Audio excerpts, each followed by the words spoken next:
6:00 ng hapon nang kami ay yayain kumain sa labas ng aming mga pamangkin. Sakto naman na hindi pa ako nakakapagsaing ng aming kanin, kaya naman pumayag kaming sumama sa kanila para kumain sa labas. Sakto at ngayon lang ako makakakain sa ganyang kainan, kaya naman excited akong kumain. Pagkaraan naman ng 1 oras na pag-aantay ay na-serve na rin sa amin ang aming mga order na pagkain. In-order namin yung halagang 299, only samyup na yon at only wings na din. Pagka-serve sa amin ng karne ay isinalang na rin yan ng aming mga pamangkin. Ayan na nga at maraming side dishes ang na-serve nila sa amin. Hindi ko na masabi kung ano-ano yung mga yan dahil napakarami. At syempre, first time kong kumain sa ganyang kainan ay kumain na lang ako ng kumain.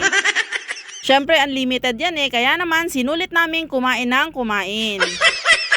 Bihira lang kasi kaming kumain sa labas ng sama-sama. Kaya naman, tuwang-tuwa kami mag-asawa nang kami ay ayain ng aming mga pamangkin para kumain sa labas. Habang inaantay naming maluto ang karne, ay kumain muna kami ng mga side dishes dahil yung wings naming in-order ay hindi pa dumadating. Habang inaantay nga naming maluto ang karne, ay talaga namang nagkakabiruan pa kami ng aming mga pamangkin. At nagkakwentuhan na rin tungkol sa kanilang mga trabaho. Kaya naman thankful kami at nailibre kami ng aming mga pamangkin para ngayong hapunan. Aba, talaga namang kahapon pa kami nalilibre sa aming mga panghapunan.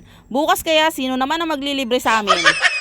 Ayan na nga, dumating na rin yung only wings na aming inaantay. Yan na muna ang sinimulan naming kainin habang inaantay naming maluto ang karne na aming niluluto. Buti na lang pala at may kasamang only wings ang aming mga in-order at napakatagal naman palang lutuin yung karne na yan. Habang kami nga dyan ay kumakain at nagkakabiruan ay naluto na rin ang nilutong karne ng aking pamangkin. O diba, sa tagal-tagal naming pag-aantay sa pagluluto na yan ay matitikman ko na rin yung ganyang klaseng sangyup. Kumuha lamang ako ng dahon ng lettuce dyan at isinawsaw ko na rin yung karne sa cheese. Dahil hindi naman ako marunong gumamit ng chopstick ay gumamit na lang ako ng tinidor. Tapos nilagyan ko na rin ng kimchi para umanghang-anghang naman yung aking kakainin.